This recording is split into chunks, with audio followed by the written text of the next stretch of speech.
Welcome back to the Jesus Stories channel. Today's new story is the untold story of Boaz, the man who redeemed Ruth and shaped a kingdom. Please support the channel with a like and subscribe. The content of this video has been carefully compiled from various sources, so if there are any missing details or inaccuracies, please feel free to leave a comment and share your additional insights. Thank you. And now, let's begin the story. For most people, Boaz is a minor character hidden in the pages of the Bible. His story is short, his words are few, and compared to figures like Moses, David, or Paul, he rarely stands at the center of attention.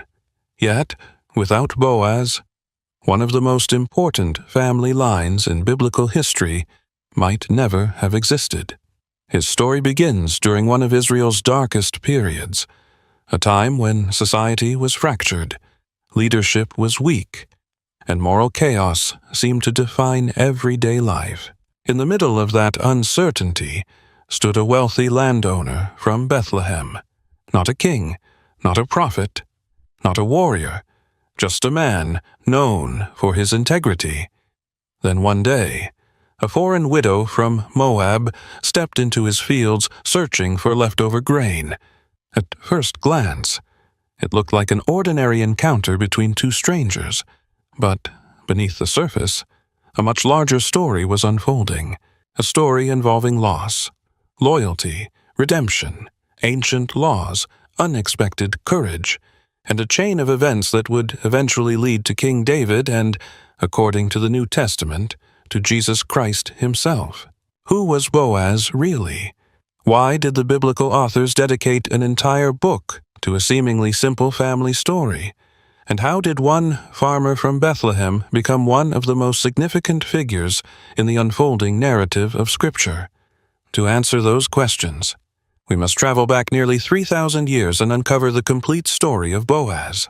To understand who Boaz was, we must first understand the world in which he lived. The Book of Ruth opens with a brief statement that many modern readers easily overlook, yet it contains one of the most important historical clues in the entire story. The text begins by saying that these events took place during the days when the judges ruled Israel. Those few words immediately place Boaz within one of the most turbulent and unstable periods in Israelite history.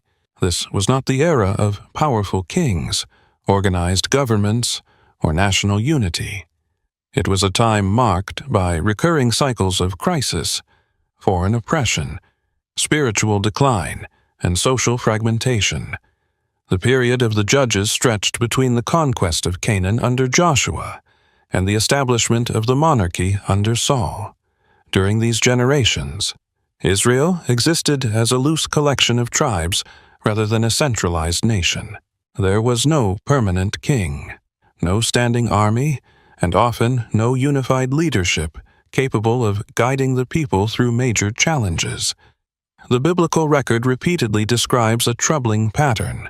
The people would abandon their covenant obligations, fall into idolatry, experience oppression from neighboring nations, cry out for deliverance, and then be rescued by a judge raised up by God. For a time there would be peace, but the cycle would eventually begin again.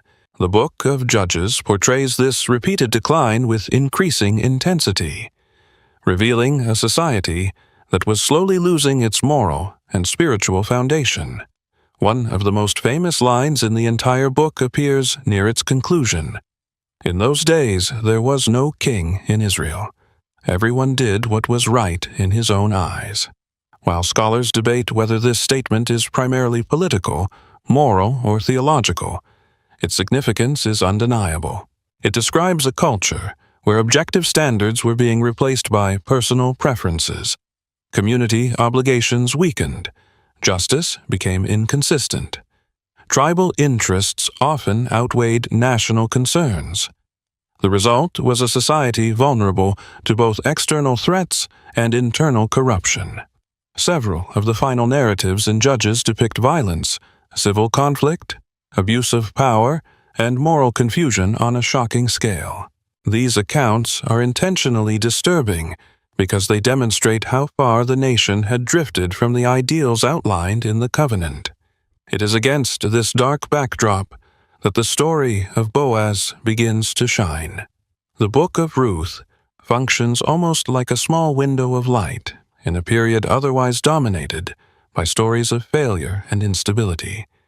Instead of armies, political struggles, or national disasters, the narrative focuses on ordinary people. Instead of kings and warriors, it centers on widows, farmers, landowners, and family relationships. Yet, this smaller story ultimately reveals truths just as significant as those found in the larger national dramas. The opening verses of Ruth introduce another problem facing the land. A famine had struck Bethlehem and the surrounding region. In an agricultural society, famine was not merely an inconvenience. It threatened survival itself. Crop failures could destroy families, eliminate economic security, and force difficult decisions regarding migration and land ownership. The town of Bethlehem carried a particularly ironic significance. Its name is often understood as House of Bread. Yet now, the House of Bread was suffering from a lack of food. This crisis would eventually drive Elimelech and his family to leave their homeland and seek refuge in Moab, setting into motion the chain of events that would later bring Ruth and Boaz together. Yet before that meeting could occur, the narrative subtly introduces the environment in which Boaz's character would become so remarkable. What made Boaz extraordinary was not simply that he was wealthy. Ancient Israel had many wealthy landowners. What distinguished him was the way he lived during a period when many others were abandoning covenant values. Throughout the story, Boaz consistently demonstrates qualities that appear increasingly rare in the wider context of the Judges' era. He treats workers with dignity. He follows legal procedures even when shortcuts might benefit him. He shows generosity toward the vulnerable. He respects social obligations. He exercises authority without exploitation. Most importantly, he appears deeply conscious of God's presence in everyday life. These traits may seem ordinary at first glance, but within the historical context they become profoundly significant. The contrast is intentional. While many narratives from the period of the Judges showcase selfishness, violence, and moral compromise, Boaz embodies faithfulness, restraint, and integrity. The author of Ruth appears to be making a larger theological point. Even during seasons of national decline, God continues to work through individuals who remain committed to righteousness. History is not shaped only by kings, generals, and political leaders. Sometimes it is shaped by ordinary people making faithful decisions in ordinary circumstances. Modern readers often imagine that meaningful influence requires public power or dramatic achievements. The story of Boaz challenges that assumption from the very beginning. Before he becomes a redeemer, before he becomes the husband of Ruth, and before his family line becomes connected to David and ultimately to Jesus, Boaz is simply a man living faithfully in a difficult age. His greatness does not emerge from military victories or political authority. It emerges from daily choices rooted in character. As we move deeper into his story, we will discover that the darkness of the Judges' era is not merely background information. It is the very reason Boaz stands out so powerfully. In a time when many people were doing what seemed right in their own eyes, Boaz chose to live according to principles greater than himself. And that decision would eventually change far more than a single family. It would become part of a story that would echo throughout the entire biblical narrative for generations to come. By the time Boaz enters the story of Ruth, he appears as a respected landowner in Bethlehem, a man of influence, wealth, and unusual integrity. Yet, the biblical narrative invites us to look beyond the fields he owns and the reputation he carries. To truly understand Boaz, we must explore the family legacy that stood behind him. Although the Book of Ruth itself provides only limited information about his ancestry, later biblical genealogies allow us to place Boaz within one of the most fascinating family lines in all of Scripture. This lineage reveals a story of faith, redemption, outsiders being welcomed into God's purposes, and the surprising ways history unfolds across generations. According to the genealogy recorded at the end of the Book of Ruth and later echoed in the Gospel of Matthew, Boaz was the son of Salmon and Rahab. At first glance, this may seem like a simple genealogical detail, but it carries enormous significance. Rahab is one of the most remarkable figures in the Old Testament. Long before Boaz was born, she lived in the city of Jericho, one of the first major Canaanite cities encountered by the Israelites after their wilderness journey. The biblical account in the book of Joshua describes Rahab as a woman who sheltered Israelite spies before the city's destruction. More importantly, she demonstrated faith in the God of Israel at a moment when many others opposed him. Her declaration to the spies reveals a profound recognition of God's power and sovereignty. As a result, she and her family were spared when Jericho fell. Over time, she became incorporated into the community of Israel itself. While some details of her later life remain uncertain, the biblical genealogies place her within the ancestry of Boaz. This connection immediately introduces a theme that will become central throughout the story of Ruth. Boaz's own family history appears to include someone who was once considered an outsider. Rahab was not originally an Israelite. She came from a different people, a different city, and a different cultural background. Yet faith became more important than ethnicity. Her story demonstrates that belonging within God's covenant community was not merely a matter of birth, but also a matter of trust and allegiance. This background becomes particularly meaningful when we later encounter Ruth, another foreign woman who enters Israel's story through faithfulness and commitment. Some scholars have noted the literary parallels between Rahab and Ruth. Both were women from outside Israel. Both made courageous choices during times of uncertainty. Both left behind familiar worlds in order to align themselves with the God of Israel. And both became part of a lineage that would ultimately shape biblical history. Whether the author of Ruth intentionally expected readers to recognize these connections remains debated, but the similarities are difficult to ignore. The family history of Boaz may have prepared him to see Ruth differently from many of his contemporaries. While we cannot prove this with certainty, it offers an intriguing possibility. The man who later showed extraordinary kindness to a foreign widow may have grown up aware that his own family story included a woman who once stood outside the boundaries of Israel. The genealogy also names Salmon as Boaz's father, though Scripture provides relatively little information about him. Like many figures in biblical genealogies, Salmon stands largely in the background. Yet his presence reminds us that family influence often works quietly through generations. The Bible frequently highlights famous individuals, but behind many of those individuals stand parents, grandparents, and ancestors whose choices helped shape future outcomes. In the ancient world, identity was deeply connected to family heritage, land ownership, tribal affiliation, inheritance rights, social standing, and communal responsibilities were all tied to one's lineage. Boaz was not an isolated individual. He belonged to a larger family network rooted within the tribe of Judah, one of the most prominent tribes in Israel's history. His connection to Judah would later become especially important because this tribe eventually produced King David and the royal line associated with Israel's future hopes. Another crucial aspect of Boaz's background is his connection to Bethlehem. Although Bethlehem would later become famous as the city of David, and eventually as the birthplace of Jesus, during the period of the Judges, it was a relatively small settlement in the hill country of Judah. It was not a political center or a major economic hub, yet biblical history repeatedly demonstrates how seemingly insignificant places can become stages for extraordinary events. By the time Boaz appears, Bethlehem had already become deeply connected to his family's identity.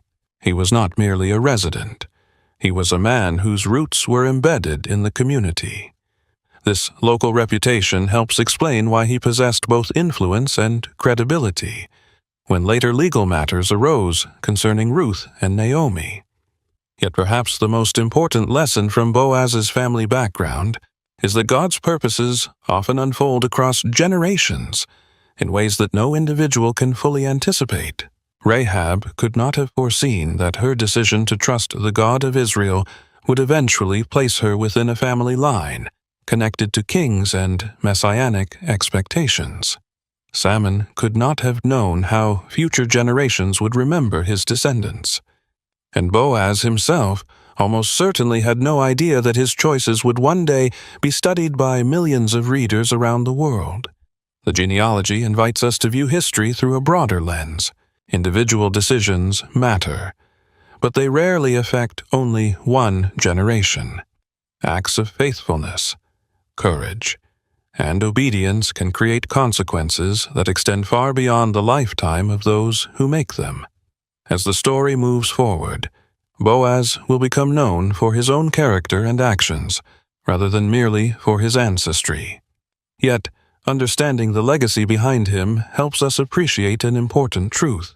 Boaz did not emerge from nowhere. He stood within a family story already marked by redemption, faith, and unexpected grace.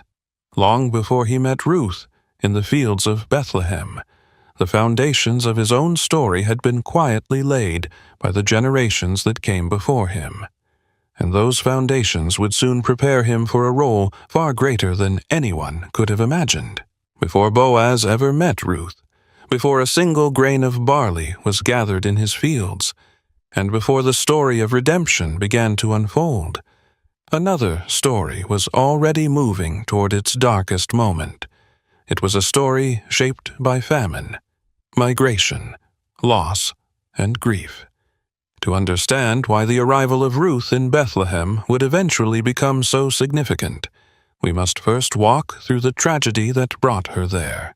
The book of Ruth opens with a crisis that would have struck fear into every household in ancient Israel. A famine had come upon the land. For modern readers, famine is often understood as an economic problem, but in the ancient Near East, it was a threat to survival itself. Entire communities depended on successful harvests. When crops failed, food supplies vanished, livestock suffered, debts increased, and families faced difficult choices about their future. In Bethlehem, a town whose name is often translated as House of Bread, the irony was painful. The very place associated with provision now struggled to feed its own people.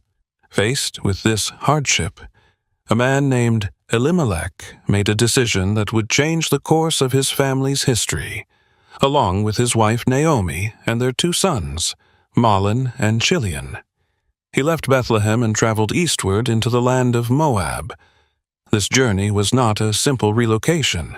Moab existed beyond the Jordan River and had a complicated relationship with Israel. The Moabites shared distant ancestral connections with the Israelites through Lot, yet the history between the two peoples was often marked by tension and hostility. Throughout various periods of biblical history, Moab and Israel found themselves on opposing sides of military, political, and religious conflicts. For an Israelite family to settle there likely reflected both desperation and necessity. The biblical text does not explicitly condemn Elimelech's decision, nor does it clearly praise it. Instead, the narrative simply presents the reality of a family seeking survival during a difficult time. At first, the move may have seemed successful. The family escaped the immediate effects of famine and established a new life in a foreign land. Yet the story quickly takes a devastating turn. Elimelech dies, leaving Naomi a widow. In the ancient world, widowhood often carried enormous economic and social vulnerability. Without a husband, a woman's security could become uncertain, especially if no adult sons were available to provide support. Fortunately, Naomi still had Mahlon and Chilion. For a time, they represented hope for the future. The two sons eventually married Moabite women. One was named Orpah, the other was Ruth. These marriages suggest that the family remained in Moab for an extended period, long enough to build relationships and establish roots within the local community. Yet, another tragedy soon followed. The text reports that both Mahlon and Chilion died. Suddenly, Naomi found herself facing a reality that must have seemed almost unbearable. Her husband was gone. Her sons were gone. Her future appeared shattered. The family line that once carried promise now seemed extinguished. What remained were three widows living in a world where widows often occupied one of the most vulnerable positions in society. The narrative deliberately slows down at this point, allowing readers to feel the weight of Naomi's loss. Modern audiences sometimes read these verses quickly because the deaths are reported in only a few sentences. Yet in human terms, this was a catastrophe. Naomi had not experienced a single tragedy. She had endured a sequence of losses that dismantled nearly every source of stability in her life. Her grief becomes especially visible when she later tells the women of Bethlehem not to call her Naomi, a name associated with pleasantness, but Mara, meaning bitterness. Her words reveal the depth of her sorrow. She believed she had left Bethlehem full and was returning empty. Whether readers agree with her interpretation or not, her pain was undeniably real. Then news arrived that conditions had changed in Judah. The famine had ended, and food had once again become available in Bethlehem. Naomi decided to return home. This decision marked a turning point in the narrative. The road back to Bethlehem was more than a physical journey. It represented a movement from despair toward possibility, though neither Naomi nor her companions could yet see what lay ahead. Before leaving Moab, Naomi urged her daughters-in-law to remain among their own people. Her reasoning was practical and compassionate. She had little to offer them. She was older. She had no realistic prospect of providing new husbands or rebuilding the family structure that had been lost. From her perspective, the most sensible path was for Orpah and Ruth to stay in Moab, where they would have better opportunities for security and remarriage. The emotional scene that follows is one of the most memorable moments in the entire Old Testament. Orpah eventually accepted Naomi's advice and returned to her people. The text presents her decision without criticism. Given the circumstances, it was understandable. Ruth, however, chose a different path. Her response transformed the entire trajectory of the story.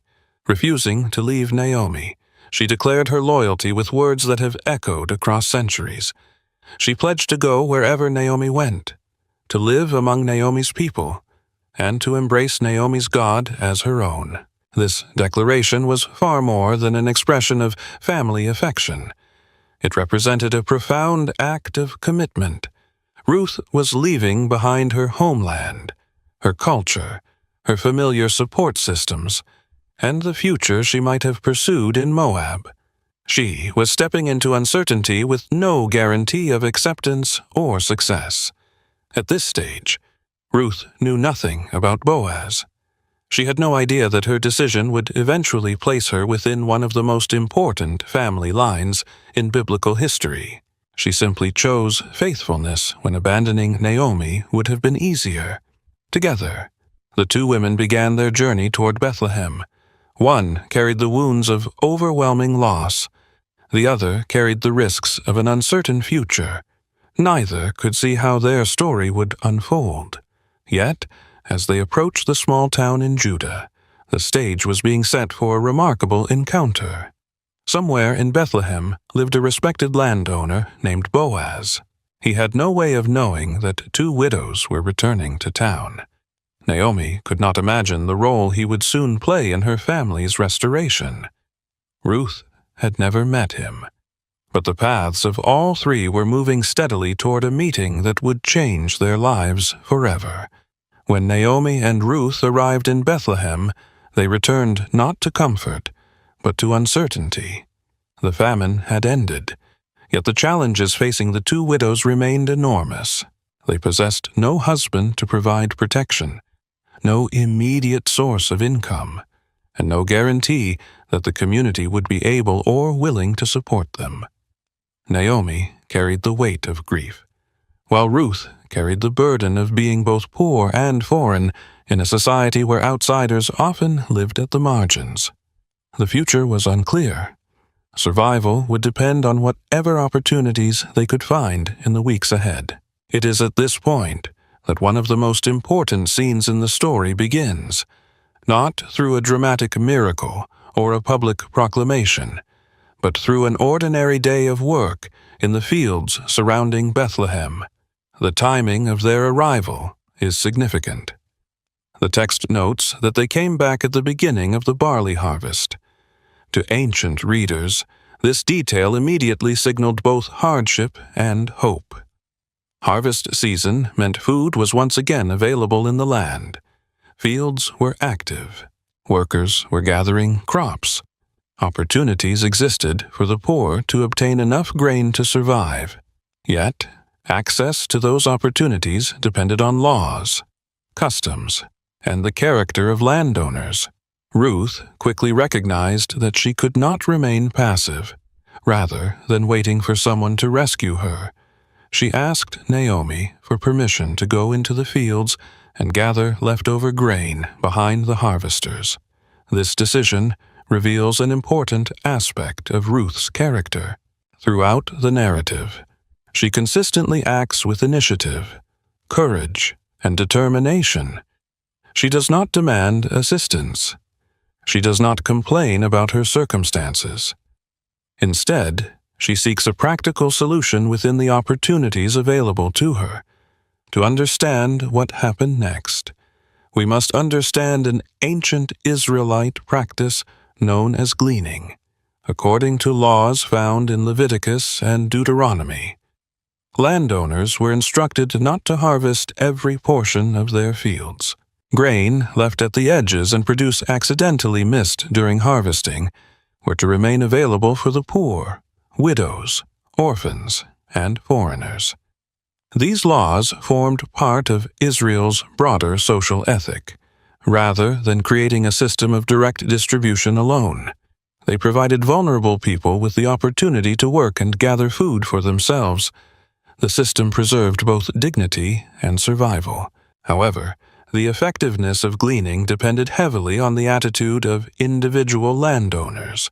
A generous owner could make the process safe and productive. A selfish owner could make life extremely difficult for those seeking help. Ruth entered the fields knowing none of this with certainty.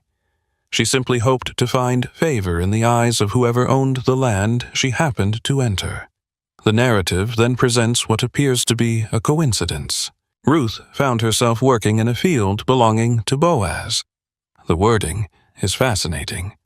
The text almost casually notes that she happened to come to a portion of the field owned by him, yet readers quickly recognize that what appears accidental from a human perspective often serves a larger purpose within biblical storytelling. At this moment, Ruth knows nothing about Boaz. She does not know his family connections. She does not know his reputation. She does not know that he is related to Naomi's late husband. She simply begins gathering grain behind the harvesters, hoping to collect enough food for herself and Naomi. Then Boaz enters the scene. His first appearance immediately reveals something unusual about his character. Arriving from Bethlehem, he greets his workers with a blessing, and they respond in kind. This brief exchange may seem insignificant, but it stands out within the broader context of the period of the Judges. The relationship between Boaz and his workers appears marked by mutual respect rather than fear or exploitation. The atmosphere in his fields reflects order, dignity, and a shared awareness of God's presence in daily life. Shortly after arriving, Boaz notices Ruth. The fact that he noticed her is not surprising. A foreign woman working among local laborers would likely have attracted attention. What matters is the question he asks. Rather than immediately focusing on her status or appearance, he seeks information about her identity. His foreman explains who she is. This is Ruth, the Moabite woman who returned with Naomi from the land of Moab. More importantly, the foreman describes her actions. Since arriving that morning, she has worked diligently with only brief periods of rest. Her reputation is already beginning to form. Bethlehem was a small community. News traveled quickly. People knew about Naomi's return. They knew about the foreign daughter-in-law, who had abandoned her homeland to remain loyal to an aging widow. The story of Ruth's faithfulness had already reached local ears. Boaz was not encountering a complete stranger. He was encountering someone whose devotion had become known within the community. What follows reveals one of the most significant turning points in the narrative. Boaz approaches Ruth and speaks with extraordinary kindness. He tells her not to seek another field. He invites her to remain among his workers. He instructs his young men not to harm or trouble her. He even grants her access to water drawn by his servants. To modern readers, these gestures may appear simple, but in the ancient world they carried enormous significance. Ruth was vulnerable on multiple levels. She was poor. She was widowed. She was foreign. She possessed little social protection. By extending these assurances, Boaz was creating a safe environment in which she could work without fear. Ruth herself recognizes the unusual nature of his generosity. She asks why she has found such favor, despite being a foreigner. Her question highlights a central tension in the story. Why would a respected Israelite landowner show such kindness to a Moabite widow? Boaz's answer reveals the deeper reason. He has heard about everything Ruth has done for Naomi. He knows she left her father, mother, and homeland. He knows she came to a people previously unknown to her. In other words, his kindness is not based on pity alone. It is rooted in admiration for her faithfulness, sacrifice, and character. Boaz then offers a blessing, expressing hope that the God of Israel will reward Ruth for seeking refuge under his wings. These words are especially important because they introduce a theme that will grow throughout the rest of the story. Ruth may have come to Bethlehem seeking food, but she has also come seeking belonging, protection, and a future. Through Boaz, those needs are beginning to be answered. As the day progresses, Boaz goes even further. He invites Ruth to share a meal with his workers and instructs the harvesters to intentionally leave extra grain for her to gather. This action exceeds the minimum requirements of the law. He is not merely obeying the commands concerning gleaning. He is practicing generosity beyond obligation. By the end of the day, Ruth returns to Naomi carrying far more grain than anyone would have expected. Naomi is astonished. Something extraordinary has happened in the fields. For Ruth, it was a day of hard work rewarded by unexpected kindness. For Naomi, it became the first sign that perhaps her story was not ending in bitterness after all. And for the audience, it marks the beginning of a relationship that will soon transform the lives of everyone involved. By this point in the story, Boaz has already made a strong impression. He has welcomed Ruth into his fields, ensured her safety, provided generous access to food, and treated a vulnerable foreign widow with unusual dignity. Yet, if we stop there, we risk misunderstanding what makes Boaz such an extraordinary figure. His significance does not lie merely in a handful of kind actions. Rather, those actions reveal something much deeper. They offer a window into his character. The Book of Ruth is not simply telling us what Boaz did. It is showing us who Boaz was. This distinction matters because many people perform occasional acts of generosity. Far fewer consistently demonstrate integrity across every sphere of life. What makes Boaz remarkable is that his behavior appears rooted in a coherent moral vision, one that influences how he treats workers, strangers, widows, property, wealth, and ultimately his own personal interests. To appreciate this, we must remember the world in which he lived. As we explored earlier, the period of the Judges was marked by social instability and moral decline. The biblical description that everyone did what was right in his own eyes serves as more than a historical observation. It highlights a culture in which self-interest frequently overpowered covenant responsibility. Against that backdrop, Boaz emerges as a striking contrast. He is not introduced as a prophet confronting national sin or a judge leading military campaigns. Instead, he demonstrates righteousness through ordinary daily decisions. The first clues appear in his interactions with his workers. When Boaz arrives at the harvest fields, he greets them with a blessing. They respond with a blessing of their own. This brief exchange occupies only a few lines in the narrative, yet it reveals an important reality. Relationships within his workforce appear marked by mutual respect. In many ancient societies, laborers occupied vulnerable positions. Wealthy landowners often held enormous power over those who worked for them. Exploitation was common throughout the ancient world. Yet, nothing in the story suggests fear, resentment, or hostility between Boaz and his employees. Instead, there is evidence of trust and goodwill. This detail may seem small, but character is often revealed in the way people treat those who possess less power than they do. The story also emphasizes Boaz's generosity, though not in the simplistic sense often associated with wealth. Modern readers sometimes assume generosity means giving away resources whenever possible. Boaz's example is more nuanced. He respects the legal framework established in Israel's law. He allows Ruth to glean according to the provisions already available to the poor.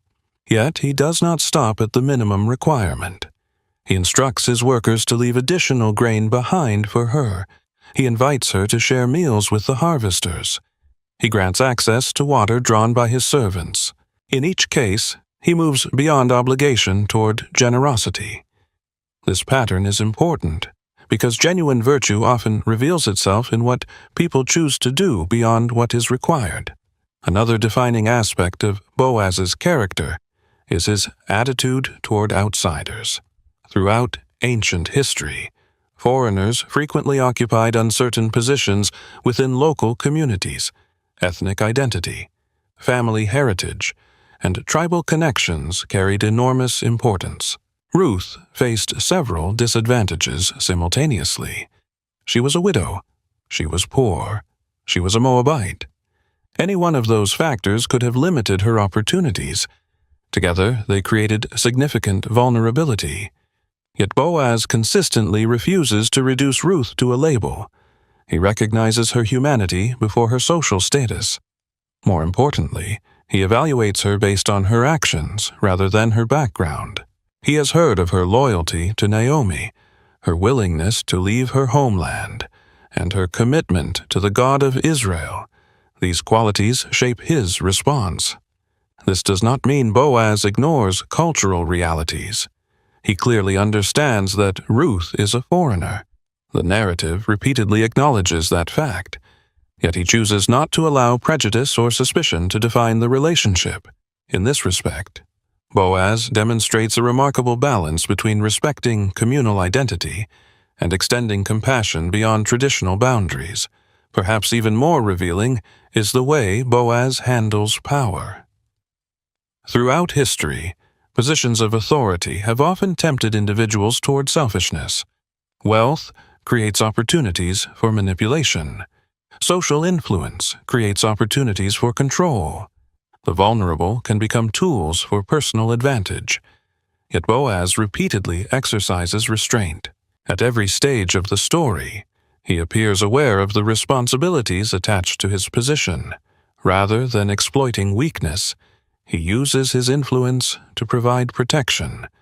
Rather than maximizing personal gain, he considers the welfare of others. This pattern becomes increasingly important as the narrative progresses. Some scholars have noted that the Book of Ruth presents Boaz as a model of covenant faithfulness. In biblical thought, faithfulness involves more than religious belief. It includes loyalty, responsibility, justice, mercy, and a willingness to honor commitments. These values shape every major decision Boaz makes. His faith is not confined to worship practices or public declarations. It appears in the way he manages property, treats workers, responds to strangers, and conducts business. The integration of faith in daily life becomes one of his defining characteristics. Another aspect of Boaz's character often overlooked by modern readers is humility. Despite his wealth and status, he never appears arrogant. The narrative does not portray him seeking recognition or public admiration. His generosity is practical rather than performative. He does not draw attention to his kindness. He simply acts. This quiet humility creates an interesting contrast with many powerful figures found elsewhere in Scripture and ancient history. Boaz possesses influence, yet he rarely centers the story on himself. Instead, his actions consistently create opportunities for others to flourish. Theologically, this becomes one of the most significant dimensions of his character. Throughout the Book of Ruth, Boaz functions as an instrument of blessing rather than a seeker of personal glory.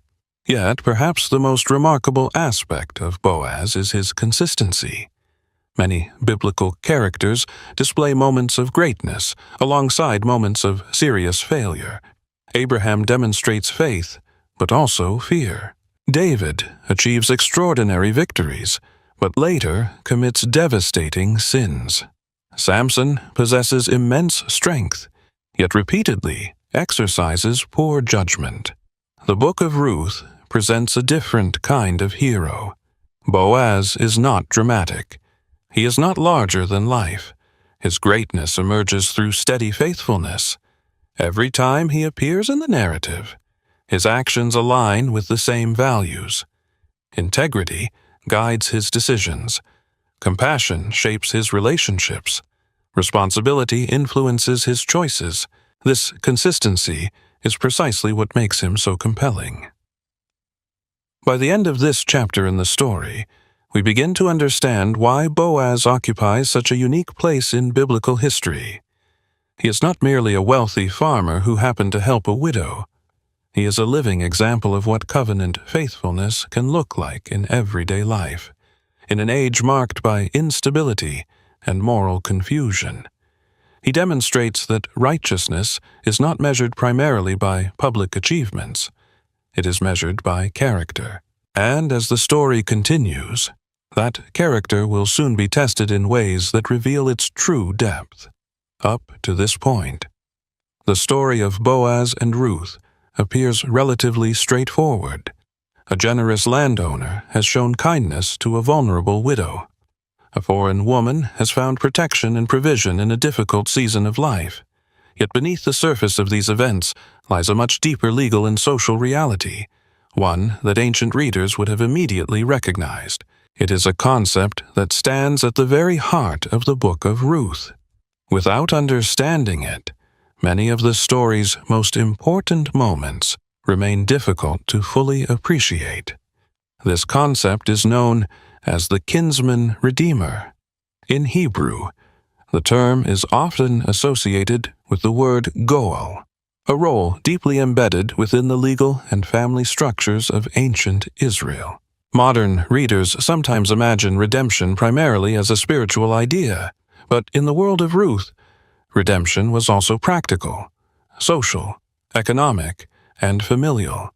The role of a kinsman redeemer existed because family survival mattered profoundly in ancient Israelite society. Land was not merely property. It represented identity, inheritance, security, and participation in the covenant promises connected to the tribes of Israel. Families were expected to preserve their ancestral inheritance whenever possible, when disaster struck, whether through poverty, debt, widowhood, or the loss of male heirs. Close relatives carried certain responsibilities designed to protect vulnerable family members and prevent the permanent loss of family holdings. Several Old Testament laws contribute to our understanding of this institution. In some situations, a close relative could redeem land that had been sold because of financial hardship. In other circumstances, relatives could assist family members who had fallen into severe debt. Certain passages also describe obligations connected to preserving a deceased family member's lineage. While scholars continue to debate the precise legal relationship between these various traditions, the Book of Ruth weaves them together into a single narrative framework.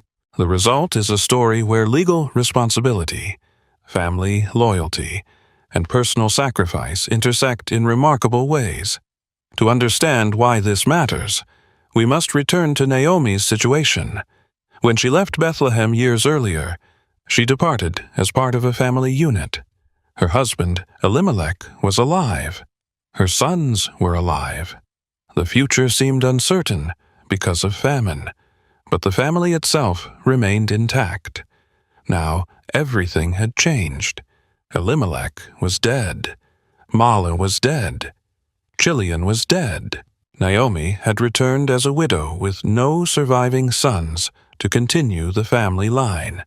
In practical terms, her family's future appeared to be disappearing. The inheritance associated with Elimelech's household faced an uncertain future. The family name itself risked fading from the community. This is where the role of a kinsman redeemer became critically important. According to the narrative, Boaz was a relative of Elimelech's family. However, the story gradually reveals an important complication. He was not necessarily the closest eligible relative.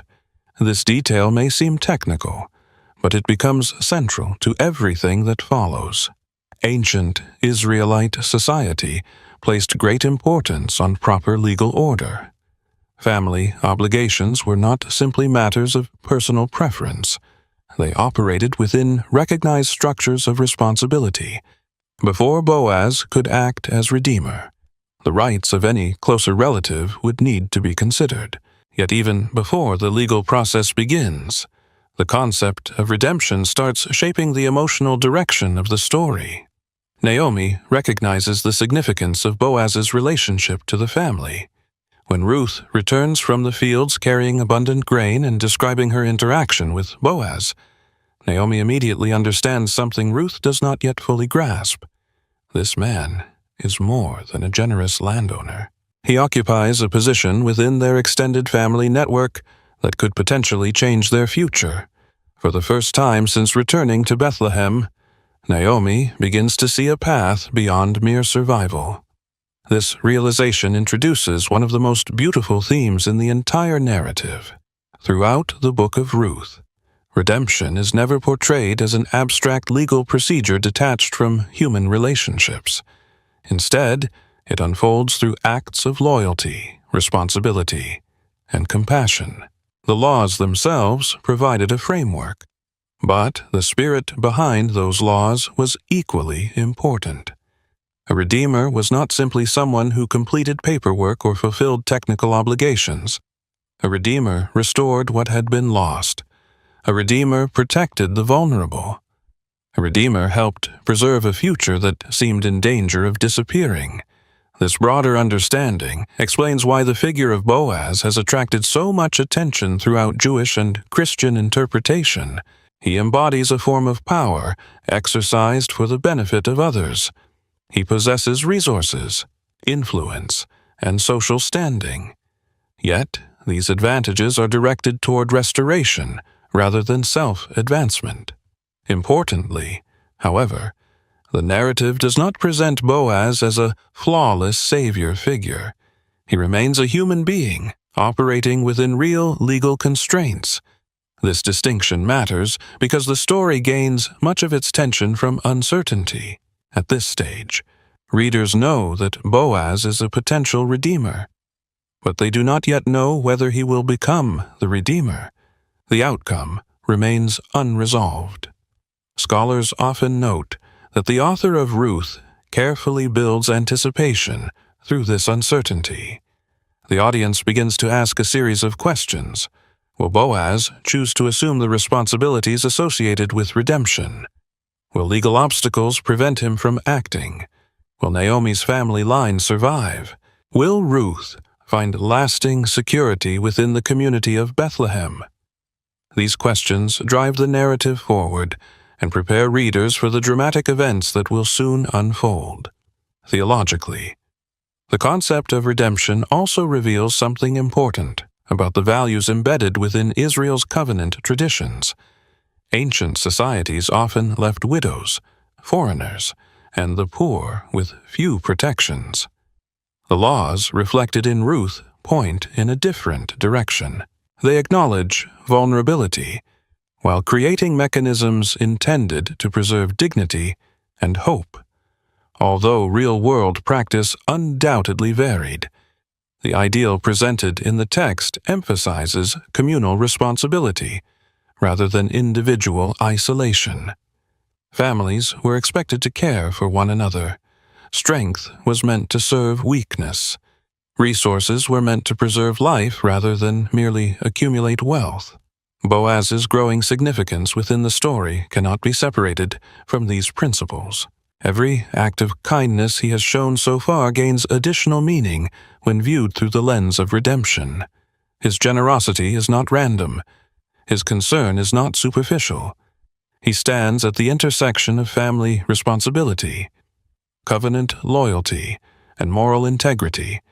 Yet the most challenging decisions still lie ahead. Knowing about redemption is one thing. Choosing to embrace its cost is another. Soon, Boaz will face a situation that requires more than kindness in the fields. It will require sacrifice, courage, and a willingness to place principle above personal convenience.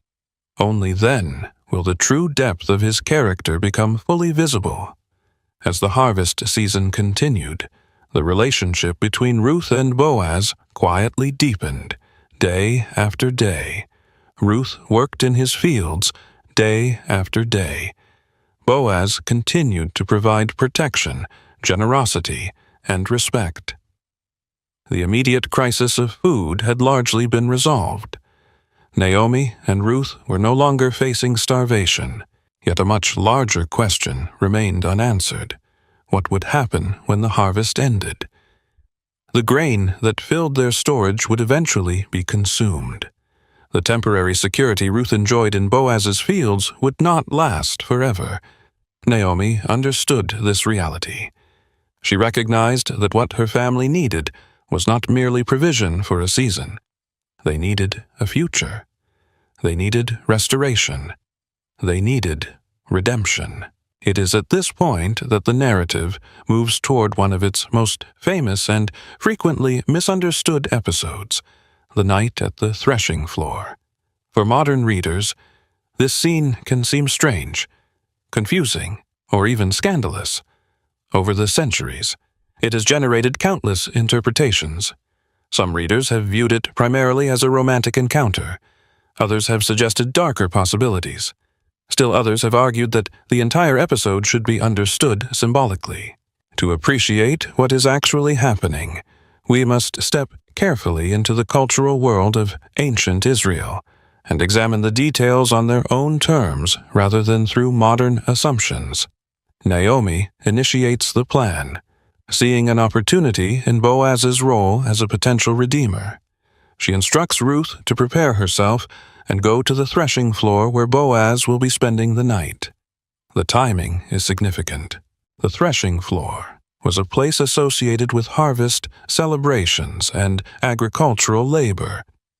After grain was gathered from the fields, workers would separate the edible kernels from the chaff through a process involving threshing and winnowing. During harvest season, landowners often remained near these sites to oversee their crops and protect valuable grain from theft. Boaz's presence there would not have seemed unusual to ancient readers. Naomi tells Ruth to wait until Boaz has finished eating and drinking. Then observe where he lies down. Afterward, she is to approach him, uncover his feet, and lie down. At first glance, these instructions may sound mysterious. The author appears fully aware that readers will feel the tension. Yet the narrative itself gives several clues that something more complex than a secret romantic meeting is taking place. The language used throughout the chapter emphasizes respect, restraint, and legal concerns rather than seduction. Ruth follows Naomi's instructions carefully. After Boaz lies down near the grain, she approaches quietly and uncovers his feet before lying down nearby. Sometime during the night, Boaz awakens and discovers someone at his feet. Startled, he asks who is there. Ruth identifies herself and then makes a request that reveals the true purpose of the encounter. She asks Boaz to spread his garment over her because he is a redeemer. This statement is crucial. Rather than attempting to initiate a secret relationship, Ruth is appealing directly to Boaz's role within the family structure. The imagery of spreading a garment carries rich symbolic meaning. Earlier in the story, Boaz had praised Ruth for seeking refuge under the wings of the God of Israel. Now, Ruth asks Boaz himself to become part of that refuge. Her request is not primarily romantic. It is covenantal. It is legal. It is relational. She is effectively asking whether he is willing to embrace the responsibilities associated with redemption. This moment reveals remarkable courage on Ruth's part. As a foreign widow, she occupies a vulnerable social position. She risks rejection. She risks misunderstanding. She places herself in a situation where her future could be profoundly affected by Boaz's response. Yet her actions are consistent with the courage she has displayed throughout the narrative. She left Moab when she could have remained. She worked in the fields when survival depended on her labor. Now she takes another difficult step toward securing a future for Naomi's family. Boaz's response is equally revealing. Rather than reacting with anger, embarrassment, or exploitation, he praises Ruth's loyalty. He recognizes that she could have pursued younger men if personal advantage had been her primary goal. Instead, she has remained focused on family responsibility and covenant faithfulness. This observation provides important insight into how the original audience was expected to understand the scene. Boaz sees Ruth's actions as honorable. The narrative presents her behavior not as reckless, but as an expression of devotion and integrity. Yet, the most important part of Boaz's response concerns a legal complication. He acknowledges that he is indeed a redeemer, but he immediately reveals that another man is a closer relative and therefore possesses a stronger claim under the customary family structure. This detail changes everything. Had Boaz been motivated purely by personal desire, he could have ignored the issue. He could have taken advantage of the situation and pursued his own interests. Instead, he once again demonstrates the character that has defined him throughout the story, even in a private moment. With no public audience and no external pressure, he remains committed to doing what is right. He promised Ruth that he will address the matter properly. If the closer relative chooses to fulfill the responsibility of redemption, so be it. If not, Boaz himself will act. This response transforms the threshing floor scene into a test of integrity, rather than a story of romance alone. Both Ruth and Boaz are willing to pursue redemption. but neither is willing to violate the principles that govern it. The tension now shifts from personal uncertainty to legal uncertainty. Will the closer relative accept his responsibility? Will he step forward as redeemer? Or will the path eventually open for Boaz? Before dawn, Boaz sends Ruth away with a generous amount of grain. This gesture serves multiple purposes. It provides practical assistance, honors Naomi, and prevents Ruth from returning empty-handed. At the same time, Boaz acts carefully to protect Ruth's reputation. In the ancient world, public perception carried enormous weight. He understands the importance of preserving her dignity while the matter remains unresolved. When Ruth returns home, Naomi asks the question that now drives the narrative forward. How did it go? Ruth recounts everything that happened, including Boaz's promise to act. Naomi's response reveals her confidence in his character. She tells Ruth to wait because Boaz will not rest until the matter is settled. It is a powerful statement, not because Naomi knows the outcome, but because she knows the man. By this stage in the story, readers know him as well. Every major decision he has made points in the same direction: generosity, responsibility, integrity, faithfulness. The night at the threshing floor therefore marks a turning point in the narrative. The possibility of redemption is no longer distant or theoretical. It has become immediate. Yet, one final obstacle remains. Before Boaz can redeem Naomi's family and secure Ruth's future, he must face a legal challenge that will test whether his commitment to righteousness is truly as strong as it appears. The answer will determine not only the future of Ruth and Naomi, but the future of a family line that will eventually shape the history of Israel itself. The night at the threshing floor changed everything. For the first time, the possibility of redemption had moved from hopeful speculation to a direct request. Ruth had courageously appealed to Boaz as a potential redeemer. Boaz had responded with kindness, respect, and a willingness to help. Yet he had also revealed a critical complication. Another man stood closer in the line of family responsibility. Before Boaz could act, that man's rights had to be considered. At this point in the story, many modern narratives would move quickly toward a romantic conclusion. The audience naturally wants Boaz and Ruth to end up together. The emotional momentum is already moving in that direction, yet the Book of Ruth deliberately slows down. Instead of rushing toward a happy ending, the narrative pauses to test the very quality that has defined Boaz from the beginning: his integrity. Up until now, it has been relatively easy to admire Boaz. He has shown generosity in his fields. He has protected Ruth from harm. He has treated the vulnerable with dignity. These actions reveal admirable character, but they have not required him to sacrifice anything truly significant. The situation now becomes different.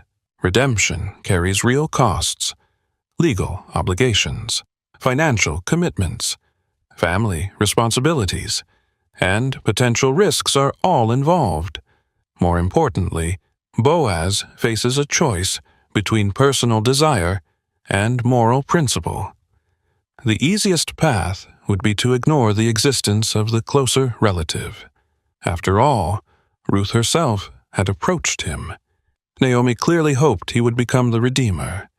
The community already respected him. Few people would likely challenge his decision if he chose to proceed privately. Yet, Boaz refuses to build a future on a foundation of convenience. This moment reveals something profound about his character. True integrity is not measured when doing the right thing is easy. It is measured when doing the right thing creates obstacles to obtaining what we want. Throughout history, many individuals have demonstrated kindness when it costs little. Far fewer remain committed to principle when principle stands in the way of personal advantage. Boaz belongs to the second category. The morning after the threshing floor encounter, He does not delay. He does not search for loopholes. He does not attempt to manipulate circumstances in his favor. Instead, he immediately begins the process of resolving the matter according to the proper legal and social structures of his community. This urgency is important. Naomi's confidence that Boaz would not rest until the matter was settled proves entirely justified. He understands that uncertainty creates vulnerability for Ruth and Naomi. Their future cannot remain suspended indefinitely. Action is required. Yet action must occur within the boundaries of justice. The narrative never directly tells us everything Boaz may have been feeling internally. Ancient biblical storytelling often focuses on actions rather than emotions. Nevertheless, readers can reasonably infer that the situation involved personal stakes. By this stage, Boaz clearly admires Ruth. His words consistently communicate respect. His actions reveal concern for her welfare. The possibility of becoming her redeemer appears meaningful to him. Yet, even if personal affection is present, it never overrides his commitment to righteousness. This balance is one of the reasons Boaz has remained such a respected figure across centuries of interpretation. He demonstrates that moral character is most visible when desires and duties intersect. Some scholars have noted that the Book of Ruth repeatedly contrasts impulsive behavior with covenant faithfulness.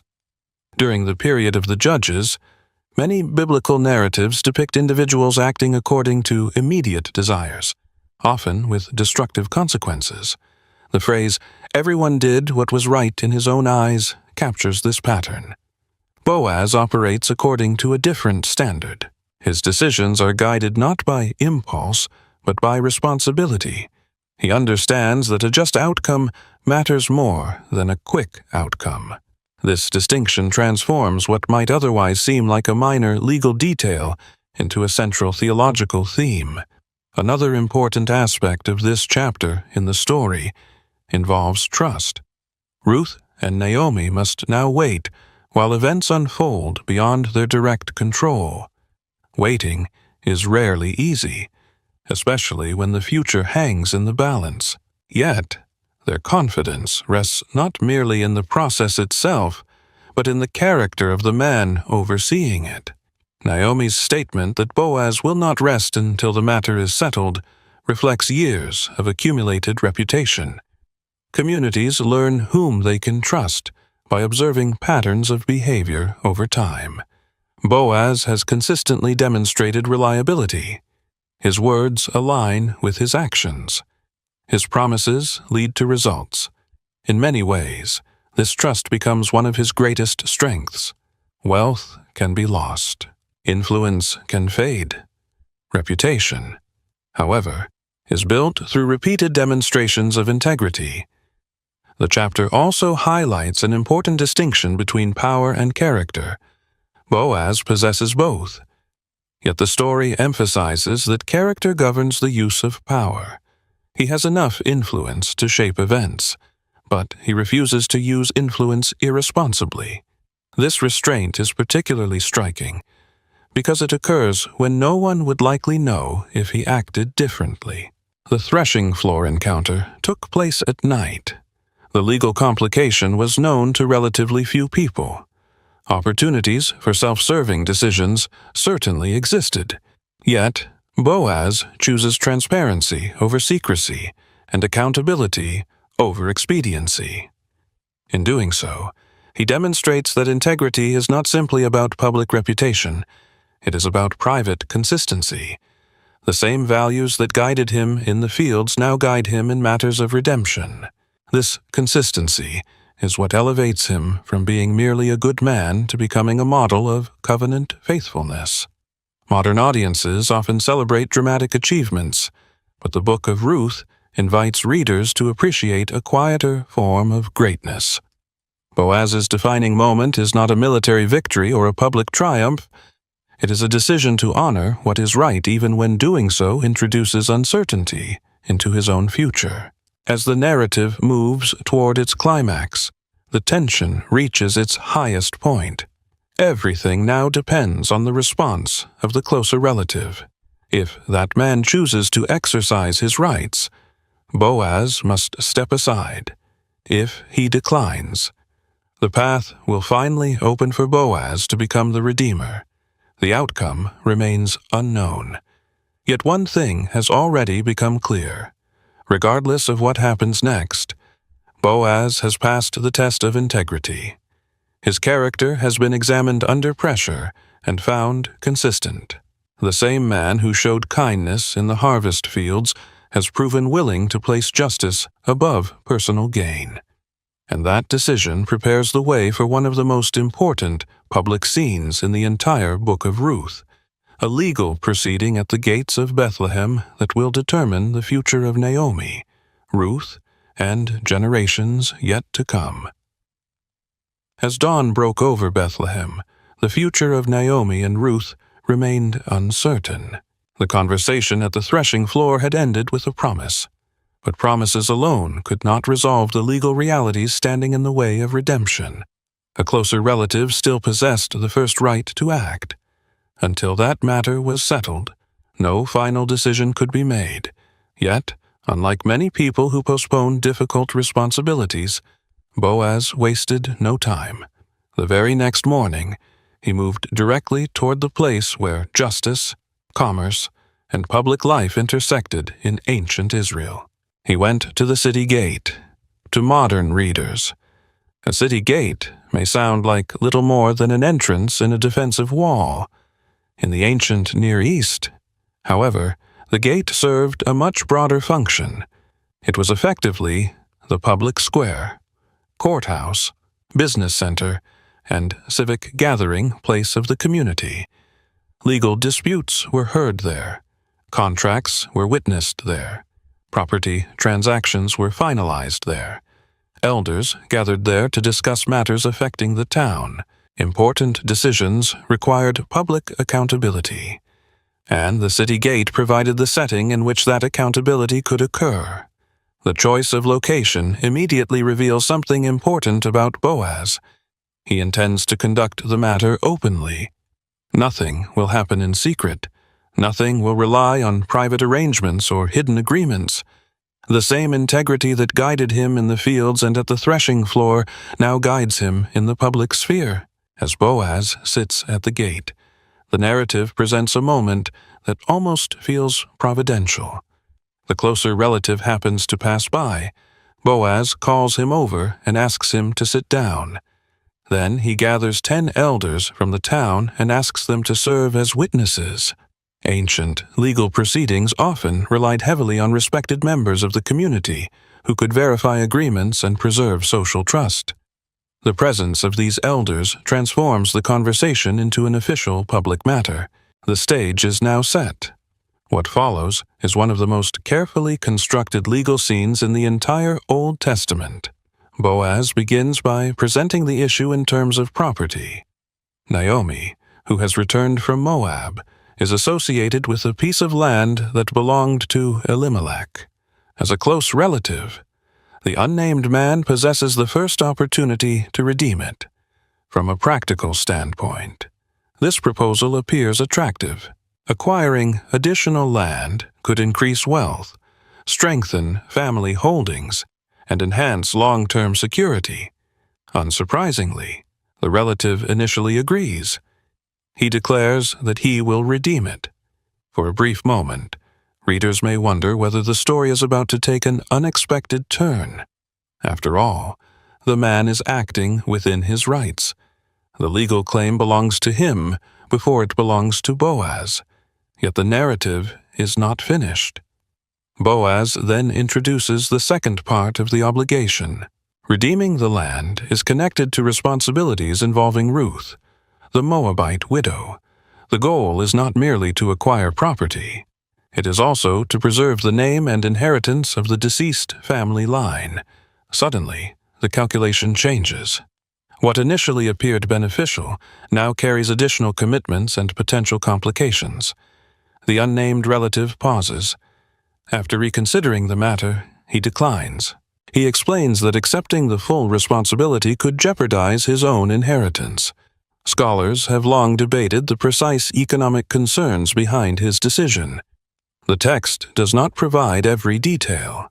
Some suggest that future inheritance arrangements could become more complex.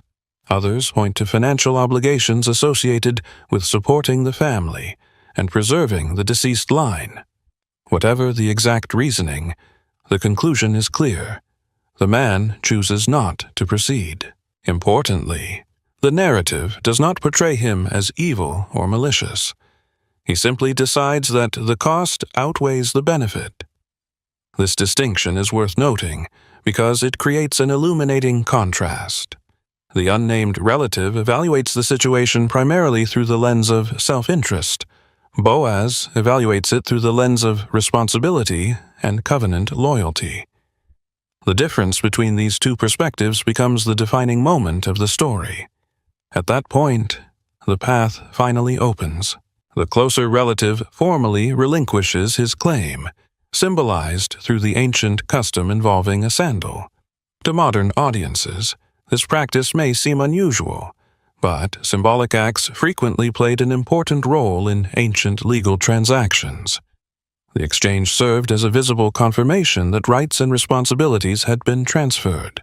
The elders and gathered witnesses observed the process, ensuring that the agreement carried public legitimacy. Boaz then makes a declaration that stands among the most significant statements in the entire Book of Ruth. Before the witnesses, he announces that he is redeeming all that belonged to Elimelech and his family. He also declares his intention to take Ruth as his wife in order to preserve the name of the deceased within the inheritance. This statement reveals the true depth of his commitment. Throughout the story, Boaz has consistently chosen generosity over selfishness, responsibility over convenience, and integrity over personal advantage. Now, those principles reach their culmination. He willingly embraces the full cost of redemption. What makes this moment particularly powerful is that Boaz gains no immediate guarantee of reward. He is accepting obligations. He is investing resources. He is assuming responsibilities. The narrative does not frame redemption as a path to personal enrichment. Rather, it presents redemption as a willingness to restore what has been lost, even when doing so requires sacrifice. This understanding lies at the heart of the entire story. The witnesses respond with blessings. The elders invoke the memory of significant figures from Israel's history, expressing hope that Ruth and Boaz will become fruitful and honored within Bethlehem. Their words carry both communal and theological significance. The community recognizes that something larger than a simple property transaction is taking place. A vulnerable family is being restored. A future that once appeared extinguished is being rekindled. Hope is replacing despair. The legal proceeding at the gate also highlights one of the most remarkable features of the Book of Ruth. Unlike many biblical narratives driven by miracles, battles, or dramatic supernatural events, this story moves forward through ordinary acts of faithfulness. No seas are parted. No armies are defeated. No prophets deliver thunderous speeches. Instead, history changes through responsible decisions made by ordinary people committed to doing what is right. The city gate scene may lack the spectacle of larger biblical events, yet its consequences will prove enormous. In many ways, this chapter represents the climax of Boaz's character arc. The question was never whether he possessed kindness. That had already been established. The question was whether he would embrace the full cost of redemption when the opportunity finally arrived. His answer is unmistakable. He chooses responsibility. He chooses sacrifice. He chooses covenant faithfulness. And in doing so, he secures not only the future of Naomi and Ruth, but also the future of a family line whose significance extends far beyond anything the people gathered at Bethlehem's gate could possibly imagine. With the legal obstacles removed and redemption publicly confirmed, only one step remains. The story that began with famine, loss, and widowhood is now moving toward restoration, marriage, and the birth of a new future. The next chapter will reveal how that future begins to unfold. After the legal proceedings at Bethlehem's gate concluded, one of the longest seasons of uncertainty in the story finally came to an end. The questions that had followed Naomi and Ruth since their return from Moab now had answers. The closer relative had declined his claim. The elders had witnessed the transfer of responsibility. The community had publicly affirmed the redemption. What began as a fragile possibility had become a recognized reality. Boaz was now free to fulfill his commitment. And with the legal barriers removed, the story moved toward one of its most important moments. Boaz took Ruth as his wife. The biblical text reports this event with remarkable simplicity. Modern storytelling often lingers over weddings, celebrations, and romantic details. The Book of Ruth does something different. It focuses not on spectacle, but on significance. The marriage is important because of what it represents. It is the culmination of loyalty, sacrifice, faithfulness, and redemption. It is the moment when a future that once seemed impossible begins to take visible shape. To fully appreciate the importance of this marriage, we must remember where the story began. Naomi had left Bethlehem years earlier with a husband, 2 sons, and hopes for survival during a famine. She returned with none of those things. Her husband was gone. Her sons were gone. Her sense of security had vanished. Ruth arrived with her, carrying the additional burden of being a foreign widow in a society where outsiders often faced uncertainty. At the beginning of the narrative, both women stood on the edge of economic and social vulnerability. Their future appeared fragile. Now, through a series of faithful decisions made by multiple individuals, that future was being transformed. The marriage of Boaz and Ruth was not merely a personal relationship. It represented restoration at several levels simultaneously. It restored security to a vulnerable household. It restored hope to Naomi's family line.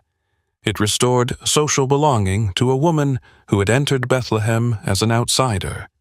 Most importantly, it demonstrated how redemption in the biblical world was never limited to legal transactions. True redemption involved people. It involved relationships. It involved the rebuilding of lives that had been broken by loss. One of the most striking aspects of this marriage is the cultural distance that separated the two individuals. Boaz was an established member of the Bethlehem community. He possessed land, influence, and a respected reputation. Ruth was a Moabite widow who had arrived with little more than her loyalty to Naomi and her commitment to the God of Israel.